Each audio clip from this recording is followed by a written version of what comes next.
تخيل إنك راكب أتوبيس راجع من الشغل متأخر. الساعة قربت تكون 12 بالليل، والجو برد وساكت، والطريق شبه فاضي. الناس اللي في الأتوبيس نايمين أو سايبين راسهم على الإزاز، والسواق سايق بهدوء. لكن اللي حصل بعد كده محدش فيهم كان مستعد يشوفه.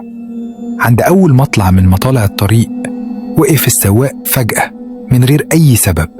الأتوبيس كله اتخض والركاب صحيوا، ولما بص قدام لقوا واحدة واقفة لوحدها، لابسة فستان أبيض قديم وشعرها نازل مبلول كأنها طلعته من بحر.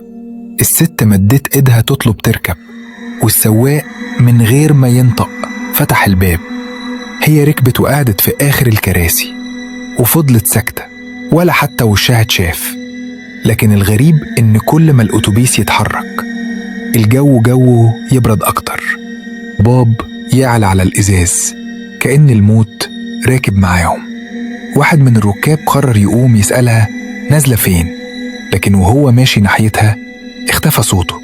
لما بصوا ملقوش حد، الكرسي فاضي، والسواق عينه في المراية وبيقول هي لسه موجودة وراكم. الجو جوه الأتوبيس بقى تقيل، كأن فيه دخان بيملى المكان، والبرد كان بيخلي نفس الناس يطلع أبيض زي الضباب. الركاب بدأوا يصرخوا ويقولوا للسواق يوقف، لكن هو كان ماسك في الدركسيون وإيده بتترعش. قال بصوت مبحوح أنا مش قادر، العربية مش في إيدي، هي اللي بتسوقنا. العربية زودت السرعة بشكل مرعب، والأتوبيس بيجري على الطريق فاضي كأنه هيتقلب في أي لحظة. الناس مسكت في الكراسي، والبعض بيقرأ قرآن والبعض بيعيط.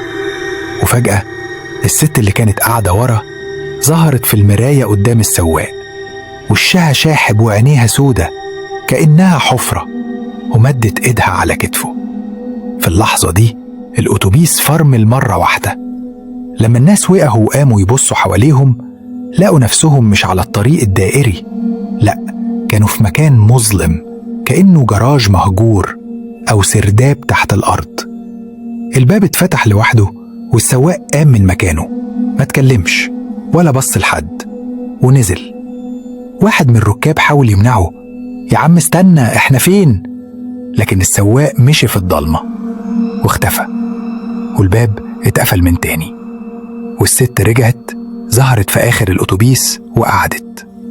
ومن ساعتها محدش عارف ايه اللي حصل للركاب اللي كانوا في الرحلة دي. لكن في إشاعة بين السواقين إن الأتوبيس ده ساعات بيظهر على الطريق في نص الليل، مليان ركاب ساكتين وبابه ما بيفتحش.